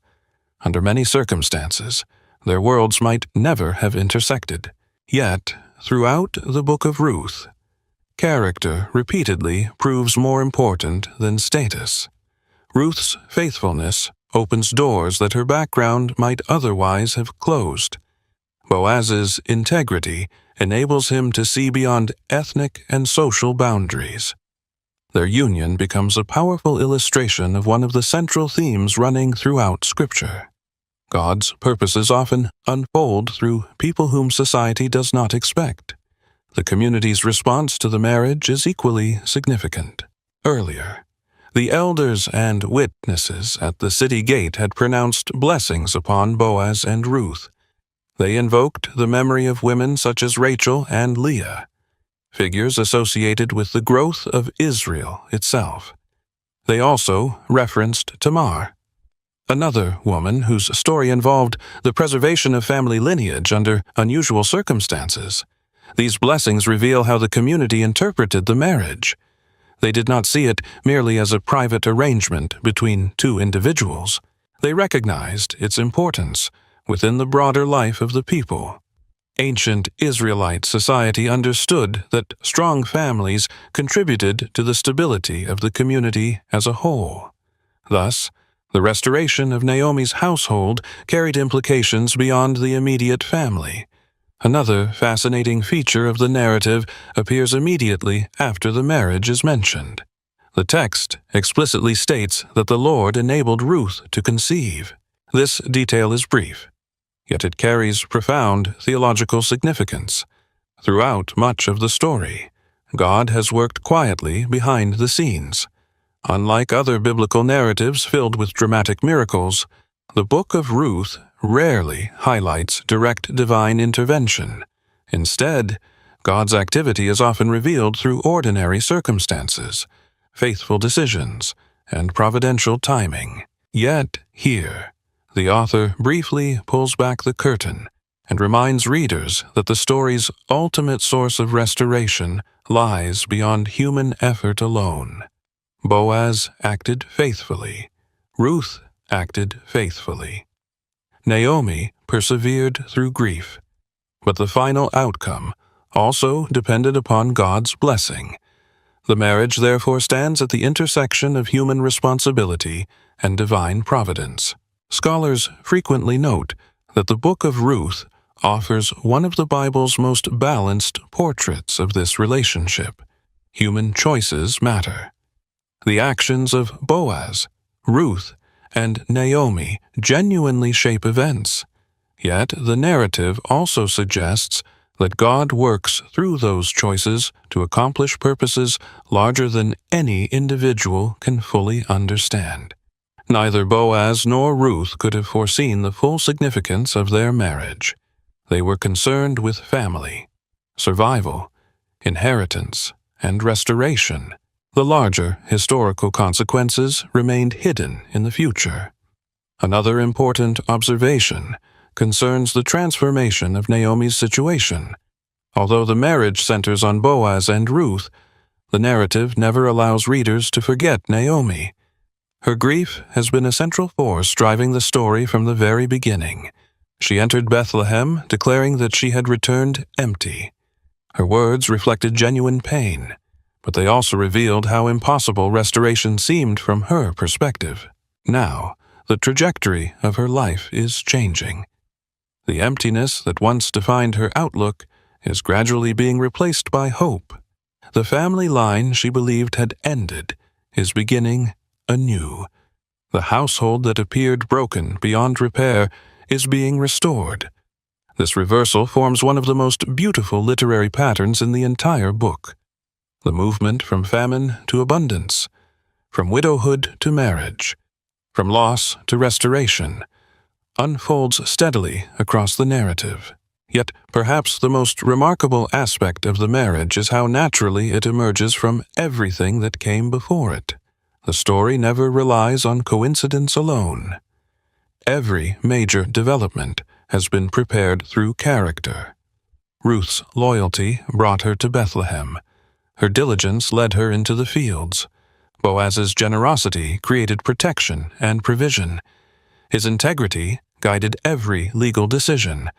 Naomi's wisdom helped recognize opportunities for redemption. Each step built upon the previous one.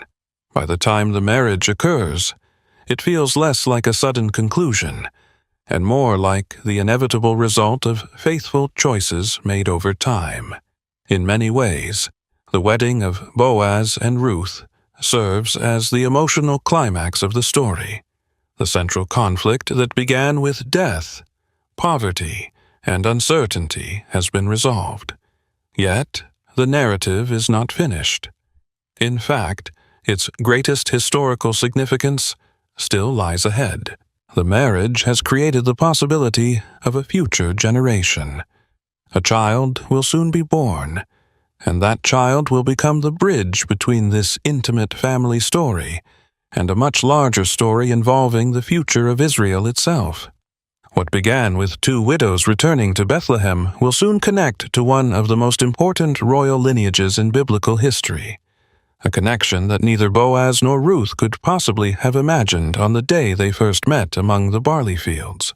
With the marriage of Boaz and Ruth, the central conflict of the story appeared to be resolved. The widow from Moab had found security. The respected landowner of Bethlehem had fulfilled his responsibilities as a redeemer. Naomi's family line had been preserved. For many stories, this would have been the ending. Yet, the book of Ruth continues for a few more verses, and those final verses transform an intimate family narrative into a story with implications reaching far beyond the lives of its central characters. What follows is not merely an epilogue. It is the moment when restoration becomes visible, when years of loss begin to give way to renewal, and when a child named Obed enters history carrying a significance no one around him could fully understand. The text tells us that the Lord enabled Ruth to conceive, and that she gave birth to a son. On the surface, this statement may seem simple, yet, within the context of the story, it represents the complete reversal of a long chain of tragedy.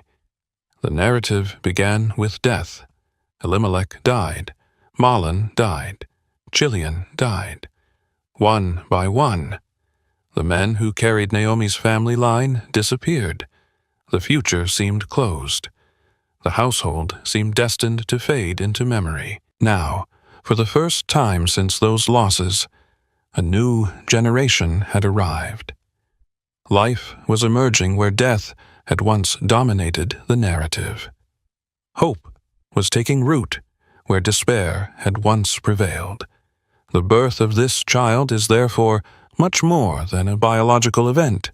It symbolizes the restoration of a future.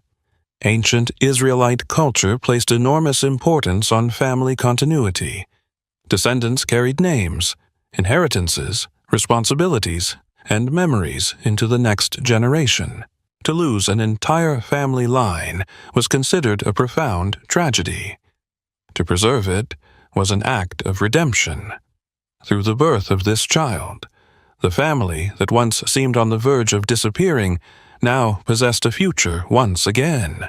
Yet, one of the most remarkable aspects of the narrative is the attention given not primarily to Ruth or even to Boaz, but to Naomi throughout the story.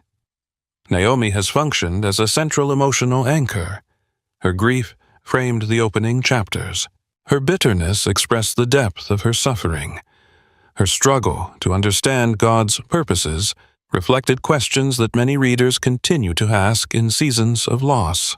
When she returned to Bethlehem, she told the women of the town that she had left full and returned empty.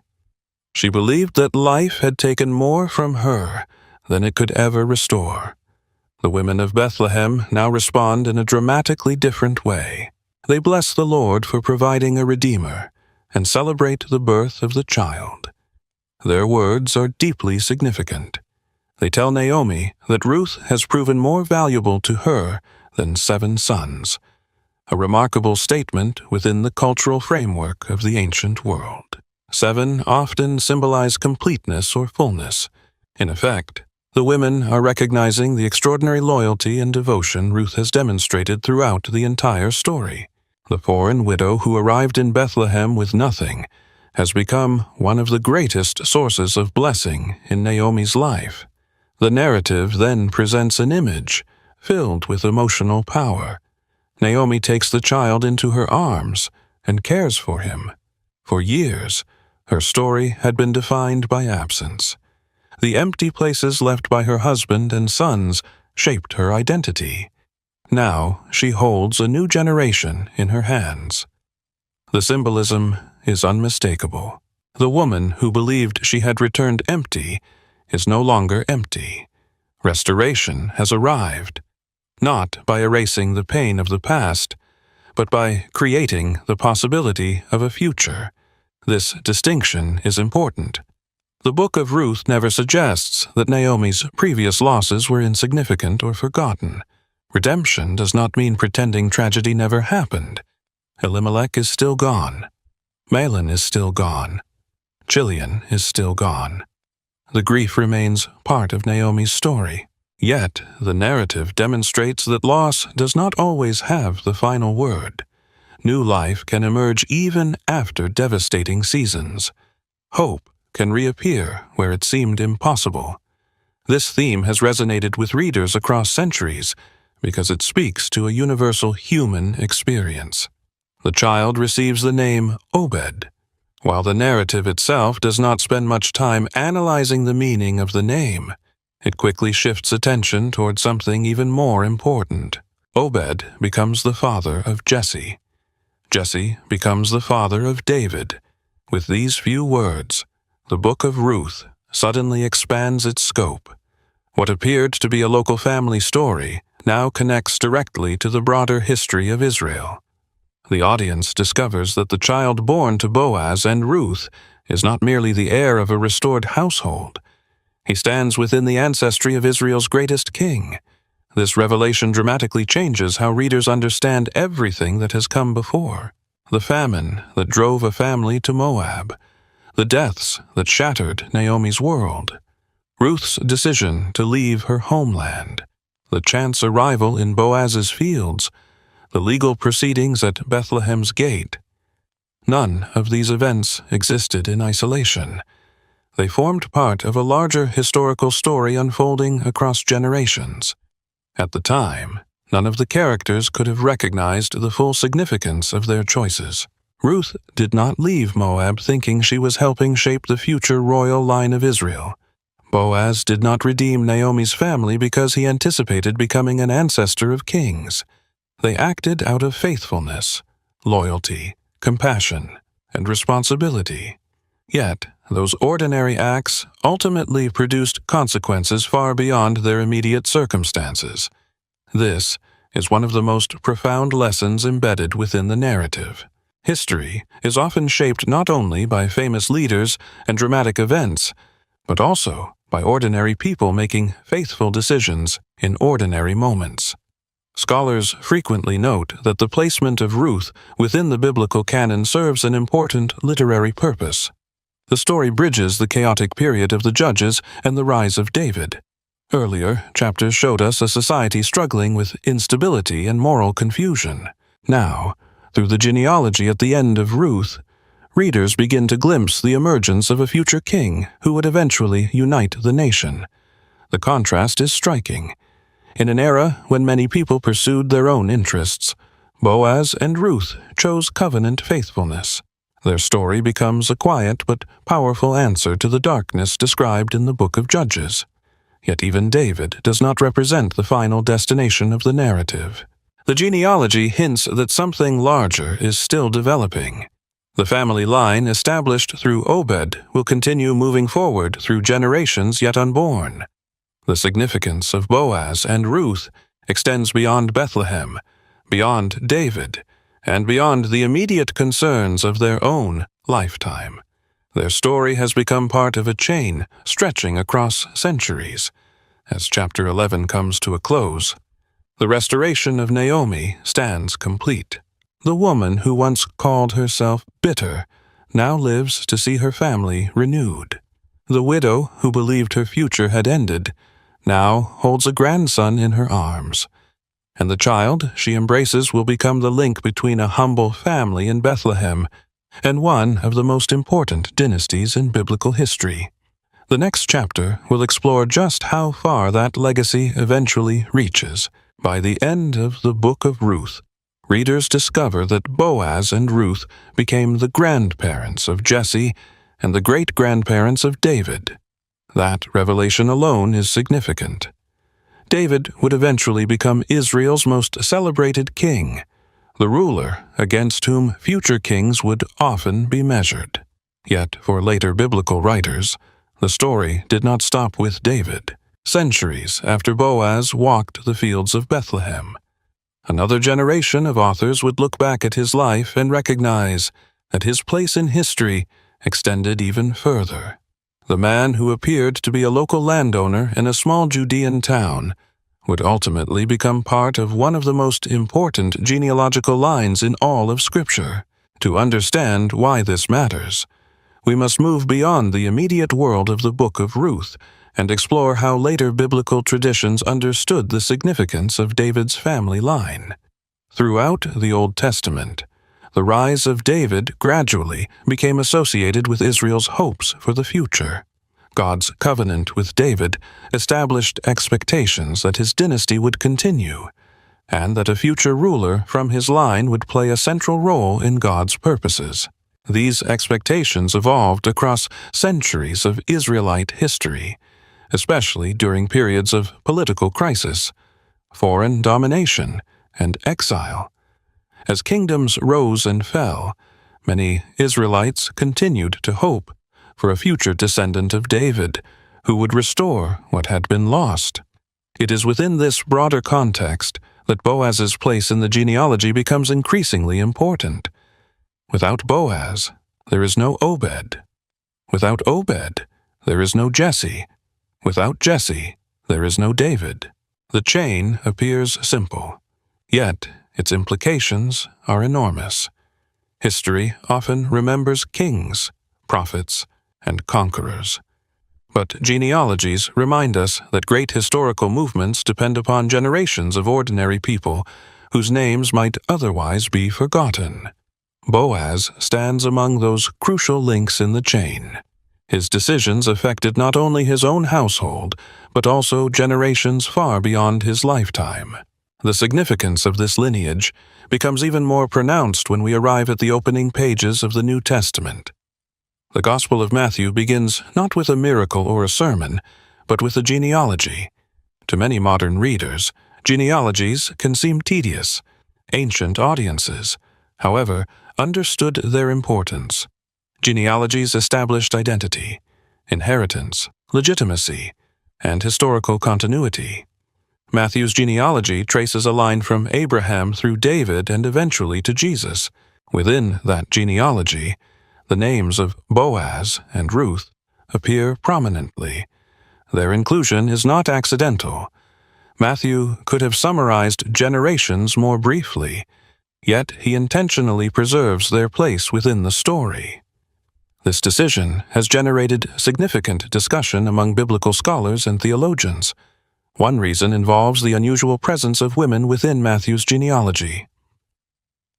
Ancient genealogical records often focused primarily on male descendants. Yet, Matthew includes several women, among them Ruth. This inclusion draws attention to the remarkable nature of God's work throughout history. Ruth was a Moabite by birth. She stood outside the covenant community of Israel.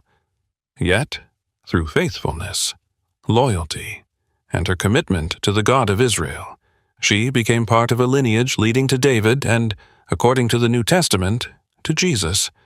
Boaz's role in that process becomes impossible to ignore. His willingness to embrace responsibility and redemption helped create the circumstances through which this family line continued. The presence of Ruth and Boaz within the genealogy also reinforces a theme that appears repeatedly throughout Scripture. God's purposes often unfold through unexpected people and unexpected circumstances. Human societies tend to focus on status, power, and prestige. The biblical narrative frequently moves in another direction. A foreign widow becomes an ancestor of kings. A small town like Bethlehem becomes associated with some of the most important figures in biblical history. A farmer and landowner, known primarily for his integrity, becomes part of a story extending across centuries. The contrast is intentional. It reminds readers that historical significance is not always visible in the moment events occur. Another fascinating aspect of Boaz's place within the messianic line involves the continuity of redemption. Throughout the Book of Ruth, Boaz functions as a redeemer within a specific family context. He restores a household facing extinction. He protects vulnerable individuals. He uses his resources and position to create a future where hope seemed impossible. Later, Christian interpreters often observed that these themes resonate with broader New Testament ideas concerning redemption.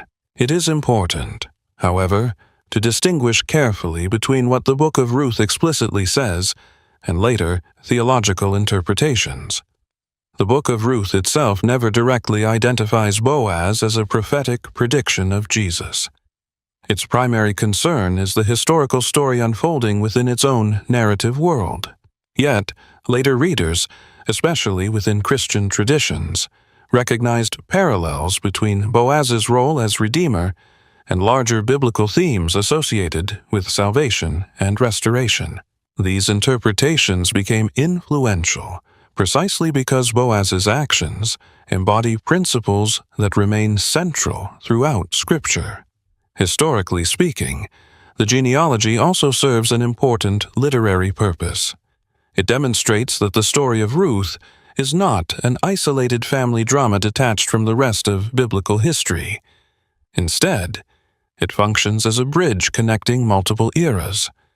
It links the period of the Judges to the rise of David. It connects local events in Bethlehem to national developments in Israel. And in the New Testament perspective, it contributes to a lineage extending all the way to Jesus. This layered significance explains why the Book of Ruth occupies such a unique position within the biblical canon. It is simultaneously intimate and expansive, personal and historical, local and universal. Scholars have often noted the irony embedded within this development. At the beginning of the story, Ruth and Naomi struggle simply to survive. Food is their immediate concern. Shelter is uncertain. Security appears fragile. The narrative focuses on practical challenges faced by vulnerable individuals. Yet, by the end, readers realize that these seemingly ordinary struggles form part of a much larger historical story. The future of David's line depends upon choices made by people who could not possibly see the full consequences of their actions.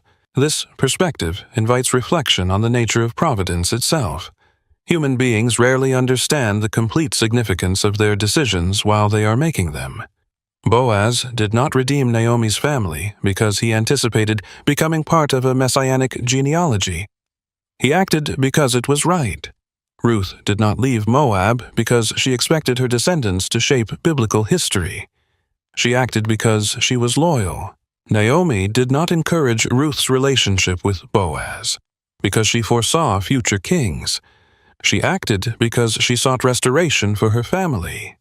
Yet, through those ordinary acts of faithfulness, a remarkable future emerged. As we consider Boaz's place in the line of the Messiah, we begin to see the full scale of his legacy. He was more than a generous landowner, more than a respected citizen of Bethlehem, more than a redeemer for a single family. His life became one link in a chain stretching from the era of the Judges through the monarchy of David and ultimately into the story that the New Testament presents as the fulfillment of Israel's deepest hopes. Yet even this is not the final layer of meaning attached to Boaz. Beyond his historical role, generations of readers and theologians have continued to ask a deeper question. What does Boaz symbolize? Why has his story remained so influential long after the historical events themselves passed into the distant past? The final chapter of our exploration will examine those questions and uncover why the legacy of Boaz continues to resonate with readers around the world today. As the historical story of Boaz comes to a close, another conversation begins. It is a conversation that has continued for centuries among rabbis, theologians, biblical scholars, pastors, and readers seeking to understand why the Book of Ruth occupies such a unique place within Scripture. On one level, Boaz is a historical figure. He is a landowner from Bethlehem who lived during the period of the Judges. He helped redeem the family of Elimelech, married Ruth, became the father of Obed, and entered the ancestry of David. Those facts belong to the narrative itself. Yet, throughout history, many readers have sensed that the significance of Boaz extends beyond the events recorded in the story. His actions seem to embody larger themes that resonate across the biblical narrative. The challenge is determining where the text itself ends and where later theological interpretation begins. This distinction is essential, because responsible biblical study requires us to separate direct scriptural claims from conclusions drawn by later readers. The Book of Ruth never explicitly states that Boaz symbolizes a future messianic figure. It never presents him as a prophetic prediction. The primary purpose of the book is to tell the story of Ruth, Naomi, and Boaz within a specific historical setting. Nevertheless, many interpreters have observed patterns that connect Boaz's actions to broader biblical themes of redemption, restoration, and covenant faithfulness. These observations have become some of the most influential theological reflections associated with the story. One of the most common themes centers on Boaz as a redeemer. Throughout the narrative, Boaz uses his position, resources, and legal standing to restore a family facing extinction. He steps into a situation marked by loss and vulnerability. Naomi has lost her husband and sons. Ruth has lost her husband and homeland. The future appears uncertain. Boaz does not create the problem, but he willingly accepts responsibility for helping bring restoration. This pattern has attracted attention because redemption is a recurring theme throughout Scripture. In various contexts, redemption involves rescue, restoration, liberation, or the recovery of something that has been lost. Boaz becomes a powerful example of these ideas operating within ordinary human relationships. Another reason Boaz has received significant theological attention is the way he exercises power. Throughout history, power has often been associated with domination, coercion, or self-advancement.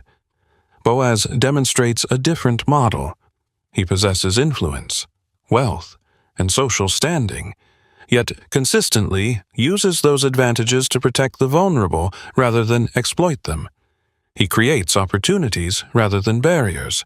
He provides security rather than fear. He chooses responsibility rather than convenience. For many interpreters, these qualities reflect broader biblical ideals concerning leadership and righteousness. The truly righteous person does not use strength for personal gain alone. He uses strength to serve others. This theme resonates far beyond the Book of Ruth itself. Christian theologians in particular have often explored parallels between Boaz's role as Redeemer and larger themes associated with Jesus Christ. Here, it is especially important to proceed carefully. The Book of Ruth does not explicitly make these comparisons. They arise from later theological reflection, particularly within Christian traditions. These interpreters note several points of resemblance. Boaz willingly acts on behalf of those who cannot secure their own future. He pays a cost to restore what has been lost. He brings an outsider into a position of belonging. He transforms vulnerability into security. Because these themes also appear in New Testament discussions of salvation, many Christian readers have viewed Boaz as a foreshadowing or type that points toward greater realities later revealed in Christ. Whether one accepts this interpretation depends largely on one's theological framework, but its historical influence within Christianity is undeniable. Jewish interpretations, while often approaching the text differently, have likewise found profound meaning in Boaz's character. Many Jewish commentators emphasize his commitment to Torah, his respect for legal procedures, and his embodiment of covenant faithfulness, rather than focusing primarily on symbolic connections to future figures. These interpretations often highlight Boaz as an example of how righteousness should function within community life. His story demonstrates how obedience to God's commands can create justice, mercy, and restoration within society. In this reading, Boaz becomes less a symbolic figure and more a practical model of ethical living. Another important theological theme involves the inclusion of outsiders. Both Boaz and Ruth stand at the center of a narrative that repeatedly challenges simplistic assumptions about belonging. Ruth is a Moabite, Her ancestry places her outside Israel's traditional boundaries. Yet, her faithfulness, loyalty, and commitment to the God of Israel lead to her acceptance within the covenant community. Boaz plays a crucial role in that process. He recognizes character before ethnicity. He values faithfulness before social status. This dynamic has led many scholars to view the Book of Ruth as a powerful statement about the expansive nature of God's purposes. While the story remains deeply rooted in Israel's identity, it also demonstrates that God's blessings can extend beyond expected boundaries. Theologically, this becomes one of the most enduring messages of the entire book. Boaz also symbolizes the possibility of faithfulness during difficult times. Readers sometimes forget how dark the broader historical setting of the story actually is. The Book of Ruth unfolds during the era of the Judges, one of the most troubled periods in Israel's history. Political instability, moral confusion, and social fragmentation characterize much of that age. Yet Boaz emerges as evidence that widespread decline does not make personal faithfulness impossible. He does not transform the entire nation. He does not become a king or military leader. Instead, he demonstrates that righteousness can flourish even in unhealthy environments. This lesson has proven remarkably relevant across generations, because people in every era face the temptation to believe that surrounding circumstances excuse personal compromise. Boaz's life argues otherwise. Perhaps the most profound aspect of his theological significance lies in the relationship between ordinary actions and extraordinary outcomes. Nothing Boaz does initially appears world-changing. He manages fields. He treats workers fairly. He helps a widow. He follows legal procedures. These are not dramatic achievements by historical standards. Yet, through these ordinary acts, a family line is preserved, a future king eventually emerges, and a story unfolds that continues to influence millions of readers centuries later.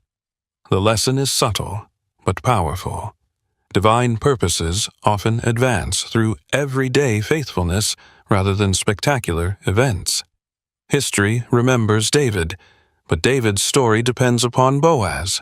Great outcomes frequently rest upon quiet acts of integrity, performed by people whose full significance is not recognized until much later. This realization brings us back to the central question: what does Boaz symbolize? The answer depends partly on one's interpretive tradition. Historically, he symbolizes redemption, covenant faithfulness, responsible leadership, compassion toward the vulnerable, and the inclusion of outsiders. Within Christian theology, many additionally see him as a foreshadowing of larger redemptive themes fulfilled in Christ. Within Jewish interpretation, he often stands as a model of righteousness rooted in faithful obedience. Yet across these different perspectives, one point remains remarkably consistent. Boaz represents the kind of person through whom restoration becomes possible. He does not seek greatness. He seeks faithfulness, and in doing so, he becomes one of the most respected figures in biblical literature. As we arrive at the final chapter of this documentary, we are left with one last question. Why does the story of Boaz continue to matter today? Thousands of years after the harvest fields of Bethlehem fell silent, the answer reveals why this ancient story still speaks powerfully to the modern world. Thousands of years have passed since Boaz walked the fields surrounding Bethlehem. The harvest seasons that shaped his world are long gone. The social customs, legal structures, and cultural realities of ancient Israel belong to a distant age. Yet, despite that distance, the story of Boaz continues to be read, studied, discussed, and remembered across the world. Historians examine it as a window into life during the period of the Judges. Biblical scholars analyze its literary structure and theological themes.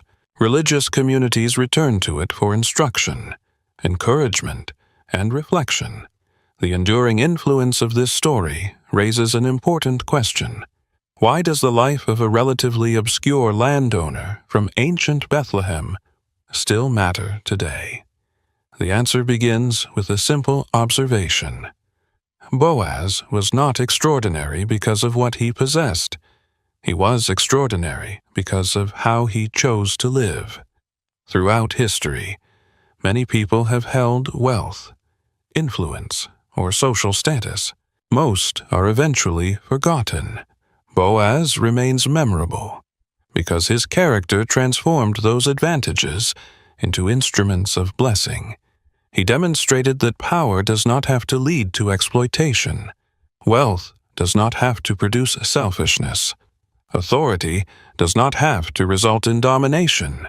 Instead, these things can be used to protect the vulnerable, strengthen communities, and create opportunities for others to flourish. This lesson remains profoundly relevant in every generation because questions about the responsible use of influence never disappear. The story also matters because it challenges modern assumptions about significance. Contemporary culture often measures importance through visibility. People are encouraged to seek recognition, build influence, and pursue achievements that attract attention. Boaz followed a different path. He never sought greatness. He never pursued public fame. He never attempted to become a national leader. Most of his life appears to have been spent managing fields, caring for his workers, honoring his responsibilities, and serving his community. Yet, those seemingly ordinary choices ultimately shaped the future in ways he could never have imagined. The Book of Ruth reminds us that history is often changed not only by famous individuals, but also by ordinary people who consistently choose faithfulness over self-interest. Another reason the story continues to resonate is its realistic understanding of suffering. The narrative never ignores pain. Naomi's grief is real. Ruth's uncertainty is real. Widowhood, poverty, loneliness, and loss are not minimized or explained away. The story does not offer simplistic answers to difficult questions. It does not suggest that every tragedy immediately leads to visible blessings. Instead, it portrays human beings navigating hardship with courage, loyalty, and perseverance. This honesty gives the narrative lasting power. Readers across centuries recognize themselves in Naomi's disappointment, in Ruth's uncertainty, and in the difficult choices faced by each character. The story acknowledges that life often includes seasons where the future is unclear and hope feels fragile. Yet it also suggests that despair is not always the final chapter. Restoration can emerge in ways that remain invisible until much later. Boaz's role within that restoration highlights another timeless principle. Compassion becomes most meaningful when it involves action. Throughout the narrative, Boaz does not merely feel concern for Ruth and Naomi. He acts. He creates opportunities. He provides protection. He accepts responsibility. He follows through on his commitments. In every generation, people encounter suffering they did not create and problems they cannot completely solve. The example of Boaz demonstrates that meaningful compassion often begins with a willingness to do what is possible, rather than waiting for perfect solutions. His story challenges readers to ask how their own resources, abilities, and opportunities might be used to help others. The relationship between Boaz and Ruth also continues to inspire reflection because it is built on mutual character rather than superficial advantage. Their connection develops through loyalty, respect, responsibility, and shared commitment to values larger than themselves. Modern audiences frequently encounter stories driven by personal ambition or immediate gratification. The Book of Ruth offers a different vision. It presents relationships grounded in integrity and sacrificial care, whether viewed through a religious lens or simply as a piece of ancient literature. This aspect of the story remains remarkably compelling. The narrative suggests that lasting relationships are built not merely upon attraction or convenience, but upon trust, character, and commitment. On a broader level, the story speaks to questions of belonging and identity. Ruth begins as an outsider. She enters Bethlehem carrying labels that could have defined her entire future. She is foreign. She is poor. She is widowed. Yet the narrative repeatedly emphasizes that these labels do not tell the whole story. Her faithfulness, courage, and character ultimately matter more than her background. This theme continues to resonate in a world where people are often judged by ethnicity, nationality, social status, or past circumstances. The Book of Ruth reminds readers that human worth cannot be reduced to categories. Character remains more important than labels. For many readers, this message represents one of the most powerful aspects of the entire narrative. Theologically, the story remains significant because it illustrates how divine purposes often unfold through ordinary events. No armies march across the pages of Ruth. No dramatic miracles dominate the narrative. Most of the story takes place in fields, homes, and public gathering places. Yet within those ordinary settings, lives are changed and history moves forward. This perspective challenges the assumption that meaningful change requires extraordinary circumstances. The Book of Ruth suggests that faithfulness in everyday life can carry consequences far beyond what anyone initially sees. A decision to remain loyal, a choice to act with integrity, a willingness to help another person. These seemingly small actions become part of a larger story. The life of Boaz embodies this truth from beginning to end. Looking back across the entire narrative, perhaps the most striking feature of Boaz is his consistency. He remains the same person in public and private. The same values guide him in the fields, at the threshing floor, and at the city gate. His integrity does not fluctuate according to convenience. His compassion is not limited to moments when others are watching. His commitment to righteousness remains steady, even when doing the right thing creates personal challenges. In a world where trust is often fragile and consistency can be difficult to find, this aspect of his character remains deeply compelling. Ultimately, the story of Boaz endures because it speaks to some of the most fundamental questions human beings continue to ask. How should power be used? How should we treat the vulnerable? What does faithfulness look like during difficult times? Can broken situations be restored? Do ordinary choices really matter? The Book of Ruth does not answer these questions through abstract arguments. It answers them through the life of a man who chose integrity when compromise was easier, responsibility when avoidance was possible, and compassion when indifference would have cost him less. Long before he became an ancestor of David, and long before later generations connected his story to larger theological themes, Boaz simply chose to live faithfully in the place where God had placed him. That may be the most important lesson of all. His greatness did not come from seeking significance. It came from serving others with integrity, one decision at a time. And that is why, after thousands of years, the story of Boaz continues to matter. It reminds us that faithfulness in ordinary moments can become part of a legacy far greater than we ever imagine.